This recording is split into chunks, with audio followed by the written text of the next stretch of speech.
Hello, ACDC. Well, hello. I want you to help me with a little experiment. دكتور براين بيقول لكم ساعدوني في تجربة صغيرة بيسويها معاكم. ساعدوه. I'd like for us to do this all together. I will show you. Just come along with me. نبي نسويها هذه كلها مع بعض كلنا، فأنتم شوفوا وش بيسوي وتابعوا حركاته وسووا معاه سواء جالسين أو واقفين.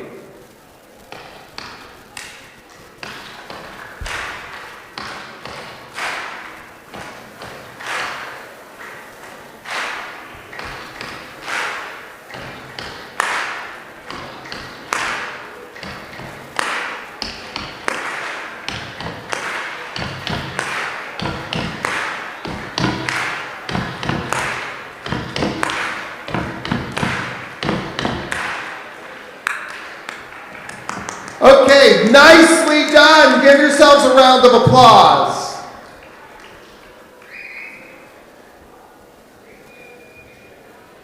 I must admit that I stayed up, I got up very early this morning to rewrite my talk for today.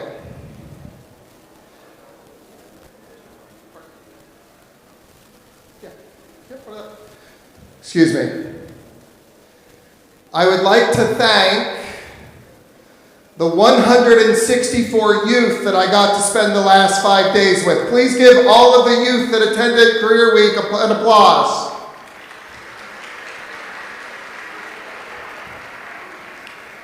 I was so inspired that a whole new, more important message came to me. Now, when we were stomping and clapping together, if you were participating, you could feel your body change. You could feel your mood change. You could feel your emotions change.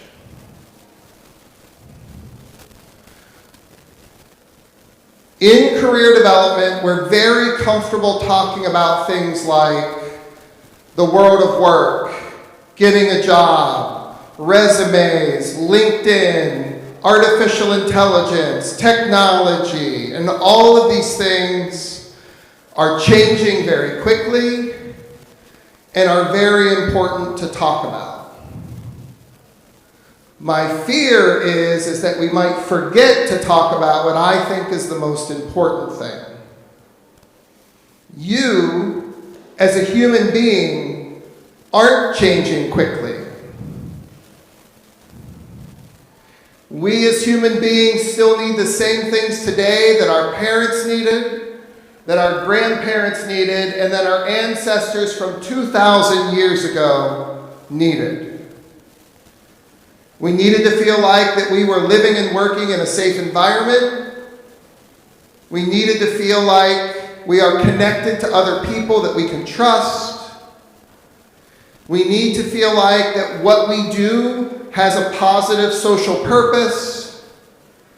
And yes, we need a little love. If we have these positive parts happening in our lives, our career will go better. We'll be better workers. We'll produce better. We'll feel better, and we'll build better lives. So thanks to the youth, I'm going to talk to you today about the amount of focus that we give to the different elements of career development and what I think is the most important, the psychological well-being of the workers.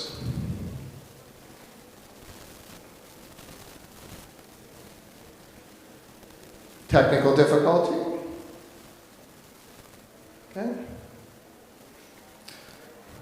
So for me, the big question is that if we're living in an attention economy, then what we give our attention to needs to be part of the career development conversation. Now, this is a classic psychological picture. How many people see a duck, a bird, the duck, when you look at that picture? Okay? How many people see a bunny rabbit when they look at that picture? Okay? Both are there. Both are there. It's an old picture to teach us that how we focus our attention is important, and that when we focus our attention on one thing, we're unable to focus our attention on another. Let me give you another example. You may have seen this classic photo from psychology, but when you look at this, how many can see a vase for flowers? Yes?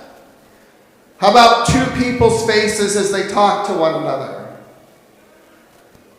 And now that you know they're both there, you can see the vase, you can see two people talking.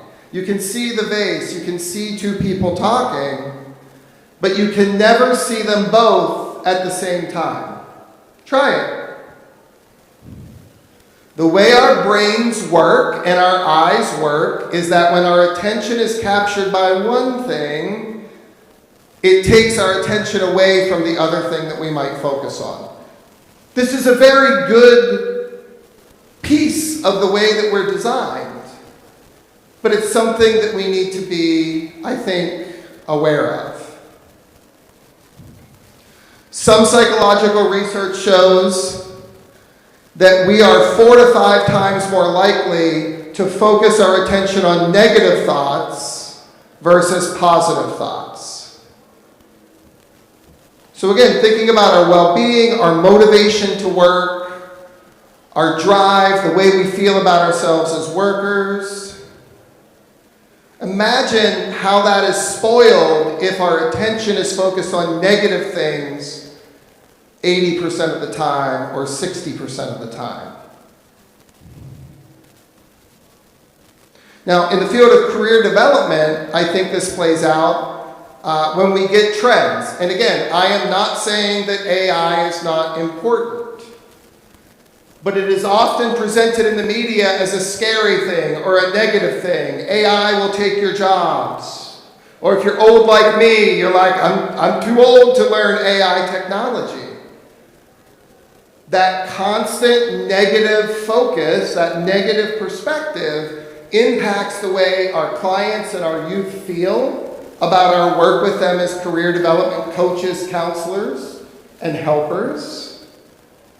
And I hear it a lot from us. I get to travel the entire world and see career development folks. It's really easy to get excited about negative things and forget that the human being isn't changing fast.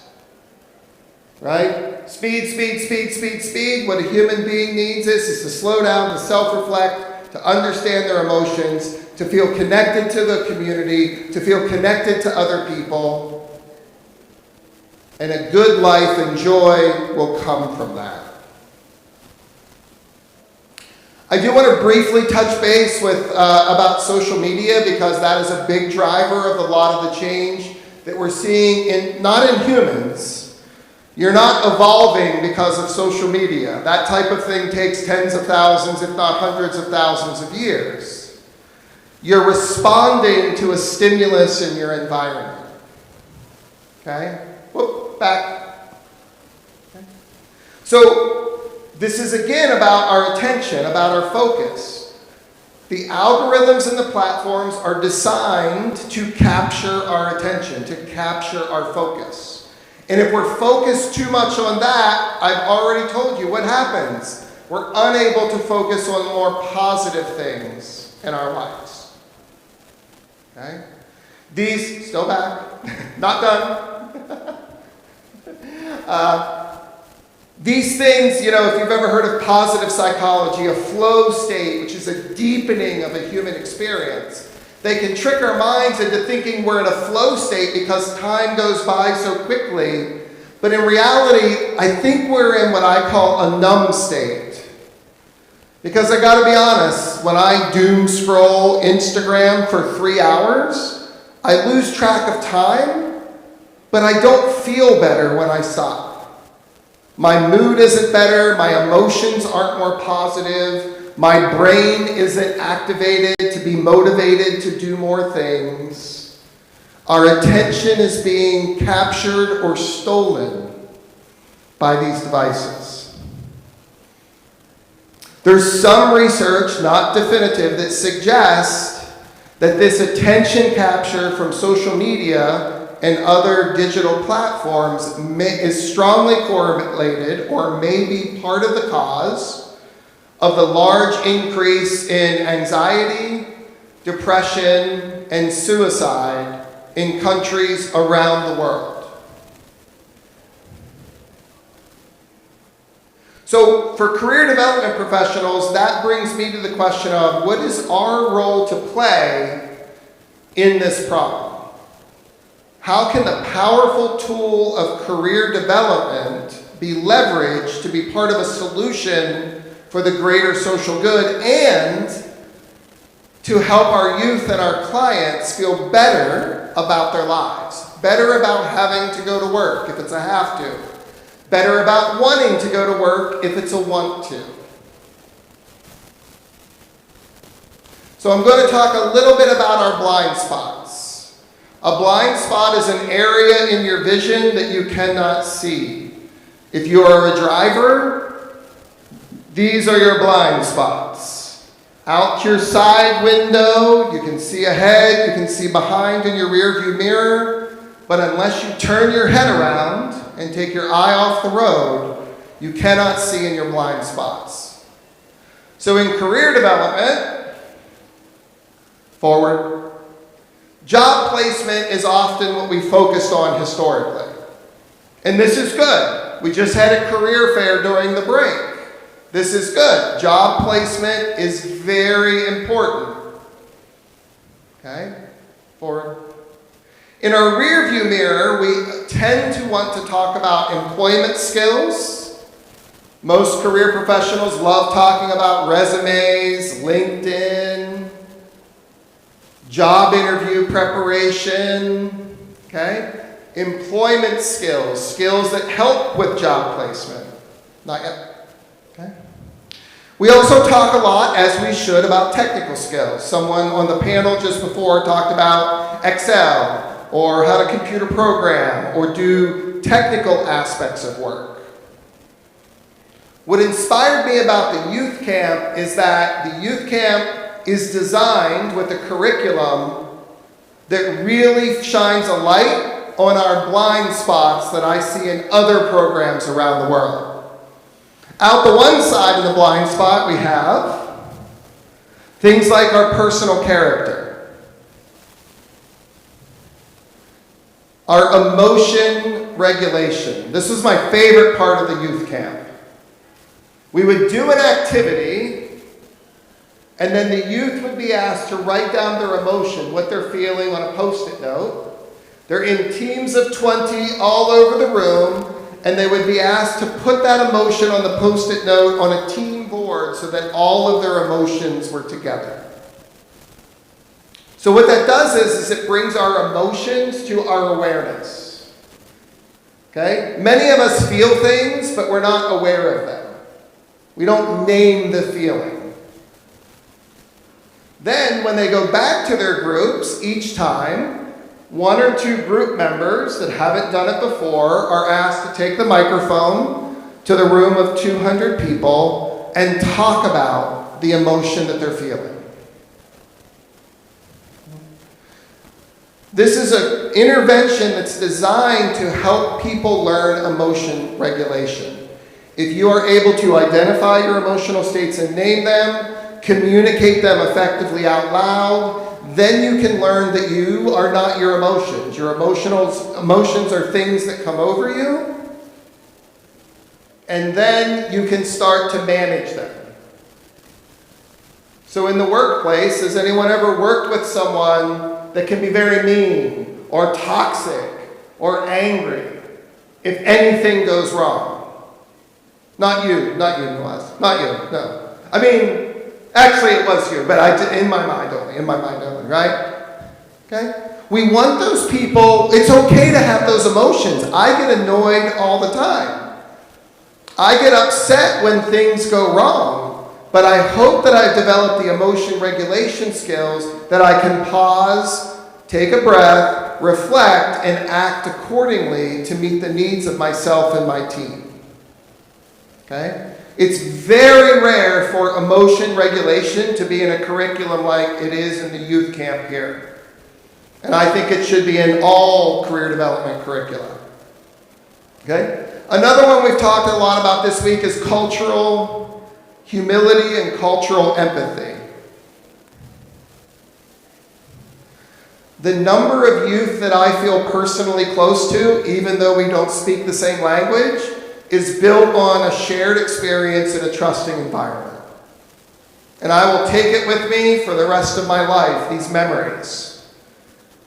These tokens, like this bracelet that one of the youth made for me. So that's the internal part that we need to talk about. We need to help students understand and learn to regulate themselves. The external part, which we often call soft skills, we used to call them, career skills for the 21st century, a lot of these are things like openness to experience, or things like social interest. These are broader categories for the specific ones. Or our sense of purpose in the world, which again is a huge part of what we do in Career Week. Okay? So the big term that I'm talking about here that I think should become part of our language as we talk about career development is psychological resilience. The idea from this theory is it is not the nature of adversity that matters, but how we deal with it. The sales call goes poorly, doesn't matter. How do we deal with it? The conference technology breaks, doesn't matter. How do I deal with it? Okay? You don't get the promotion at work, doesn't matter. How do I deal with it? This idea of persistence, our first speaker on advice from the panel said what? Never give up. Never give up. That is not a shallow piece of advice. That is a deeply embedded piece of advice that comes from the idea of psychological resilience.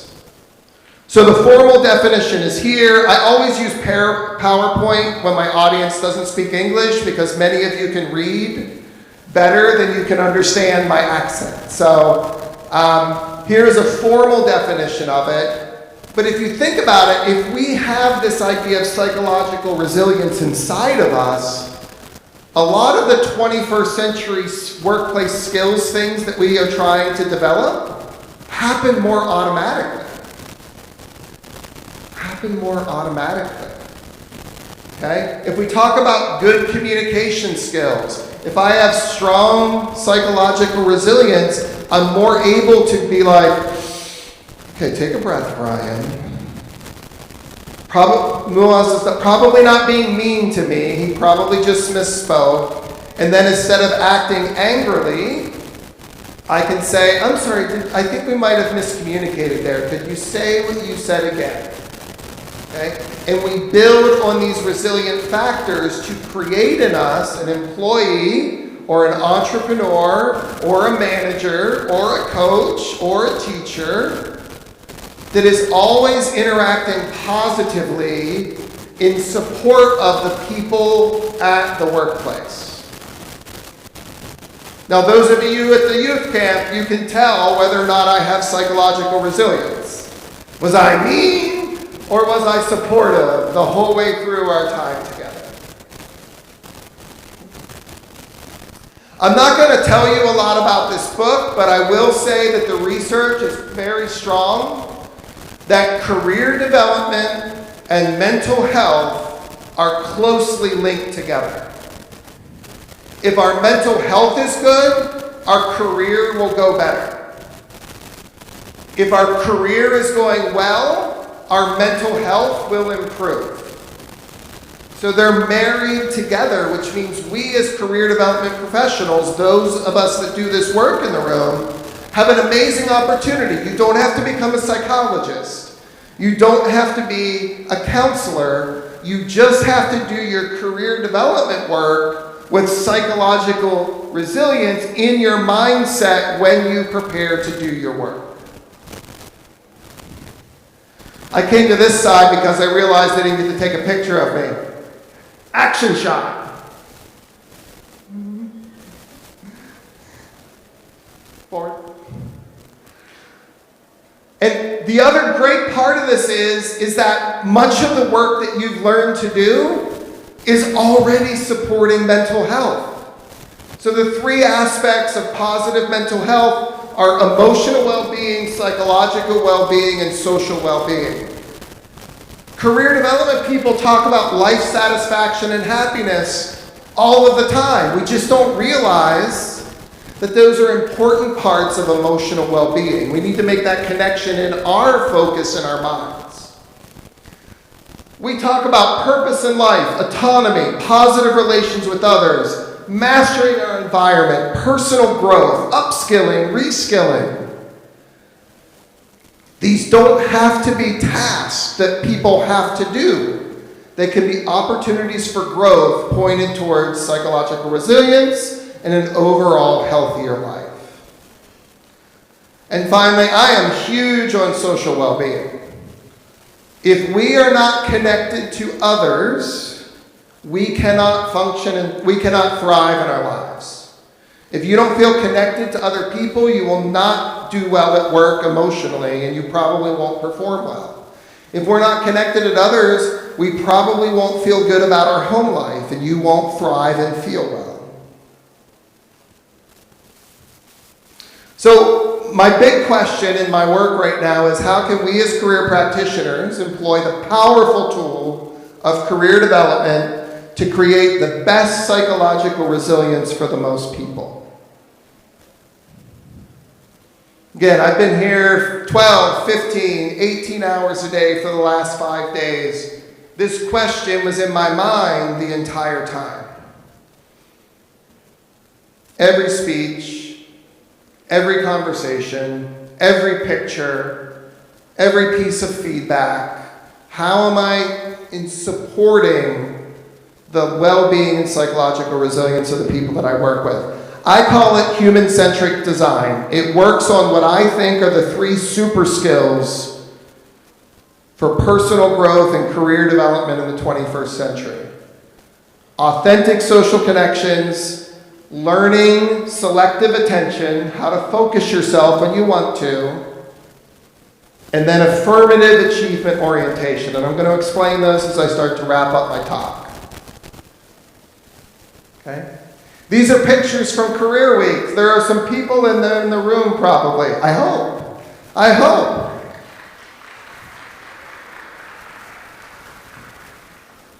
So much of what you do does create psychological resilience already, but it almost can be an accidental outcome, not your purpose. And in my work, I want to convince as many people to make it their purpose. Okay? So the first one is authentic social connection. Robert Dunbar has done research and finds that at our healthiest and at the most, we have 5 meaningful connections in our lives. And really, we can only have about 150 acquaintances or like secondary friends. This is another social media thing. I have 4,000 followers on LinkedIn. That's not a social connection. That's a distraction from a social connection. When I meet with a new client or student one-on-one, one of the very first questions I always ask are, who are the most important people in your day-to-day life? If you had something amazing happen today, if you won an award unexpectedly, who are the people that you would have to call in the next 24 hours to tell them? Or if something really bad happened today, maybe your car got in an accident, who are the most important people in your life that you would have to share that hardship with? I want the names of these people because as we do career development work, I'm going to use those social connections. Imagine that you, since I'm going video, imagine that you had an important career choice to make. Should I go to this college or this trade school? Should I take this job that pays more or this job that is closer to home? Should I take this job that will have me work a lot of overtime or should I take this job that will let me be home with my children? So there's lots of ways to make important decisions like that, but one of the methods I like to use is, I have here in my notes from intake that Marty is one of the most important people in your life. If you were asked Marty for his advice, what do you think he would say? Or, if your kids were part of your important social connection, I hope they would be, you might ask, how do you think your kids would respond if you took the job where you were away from them all the time? What would they say? Okay. There's this great quote, and I can't find who said it, but it says something like, if you work a lot of overtime and go the extra mile, the only people that will remember that in the future are your children. Whew. That can hurt a little bit, right? But that's right?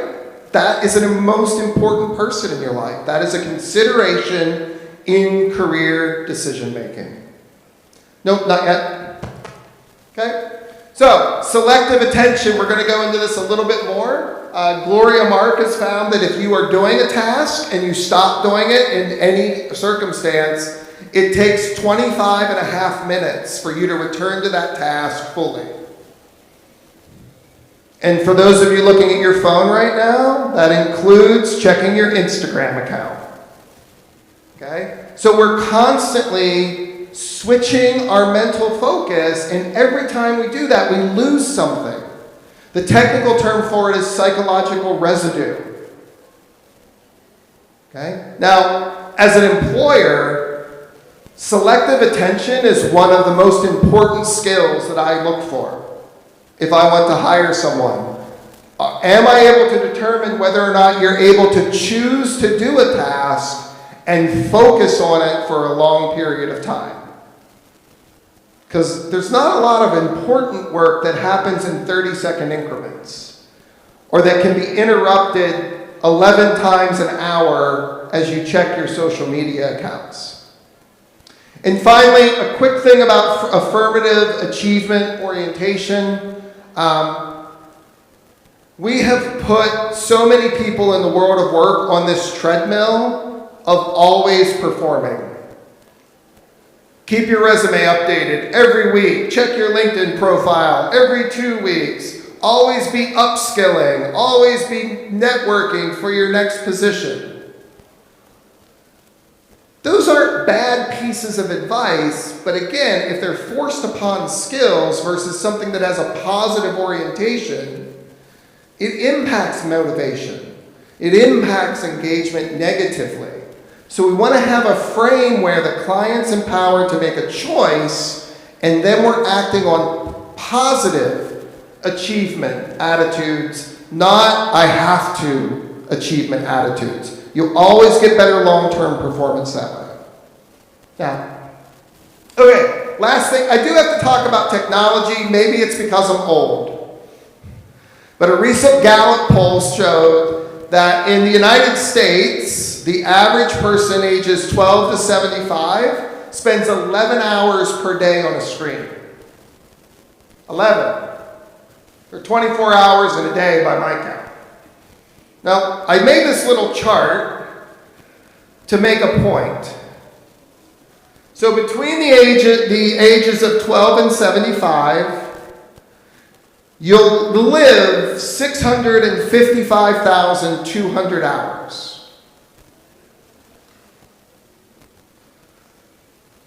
$218,400 of those hours will be spent sleeping or resting unless you're Egyptian.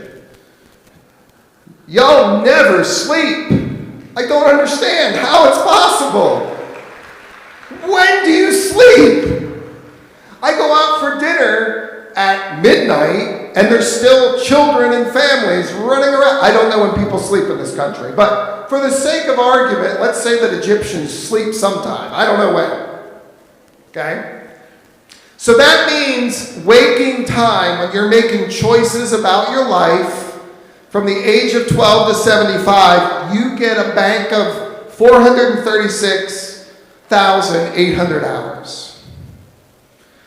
If you spend 2 hours a day on your phone, you give up 11% of that time.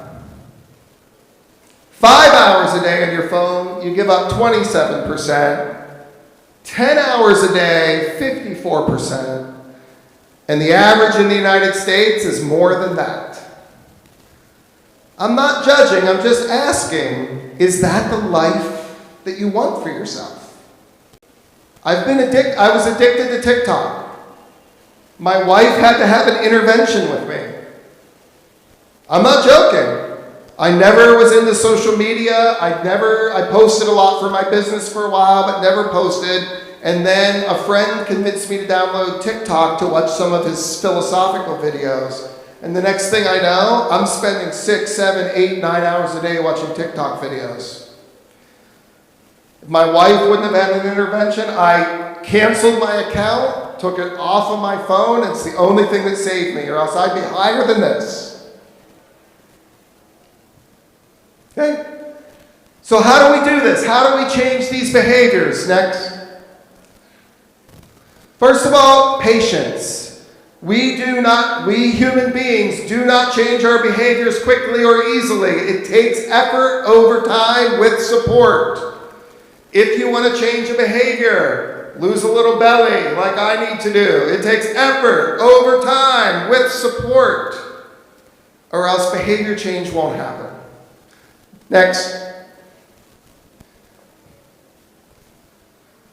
Selective attention. The easiest way, again, from Dr. Gloria Mark. When you feel your attention being stolen from something, when you have that urge to touch your phone while you're trying to listen to me, if you want to stay focused, very simple cognitive behavioral technique. In your mind, name the urge. I really want to check TikTok right now. Practice forethought. If he says anything interesting, I'll miss it because I'm on TikTok. Name a replacement behavior. I like to pinch myself and then refocus myself. That's my behavioral reinforcement. And then be generous to yourself. Hey, Brian, everyone would get addicted to TikTok too. It's okay. Good job this time. If you can coach your youth and your clients to do this simple technique around a project that they want to change their behavior on, you can change their lives. The last thing is our environment is so important to our sense of well-being, but also to behavior change. There's research that shows that if you want to lose weight, if you take your snacks and put them above your head or below your waist in your kitchen, you will eat fewer snacks. Same thing, if you want to be different socially and you keep hanging out with the same social group that impacts your behavior negatively, you won't change that behavior. Okay, next. Woo! We did a lot of work here today. Next slide. Again. So here's the end game. It's understandable in the current world of work if you are feeling stressed, anxious, or depressed. Next. It's understanding in the modern world if you are feeling lonelier than you want to feel. Next. It's understandable in the modern world if you are feeling burnt out at work. But I believe, and I just saw it this week with 164 youth, I believe if you focus on a strong character, strong, positive social connection, and a purpose to make the world a better place, you will find joy. You will find joy. Next, two more. Yep. Next, last one. You will find joy. I have danced with students on that hall, on this stage. I have seen them cry. I have seen them use a microphone in front of a room full of people. And all of it, by day 3, was absolutely career-oriented and fundamentally joyful. And so I wish for you that your career will bring you great joy in your life. Shukran.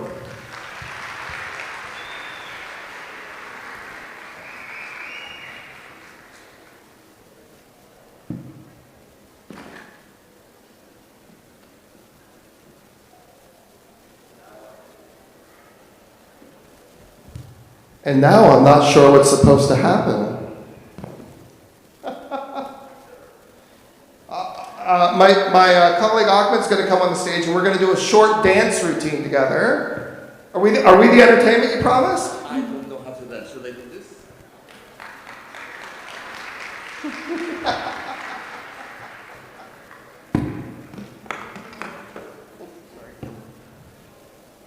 Thank you, Brian, for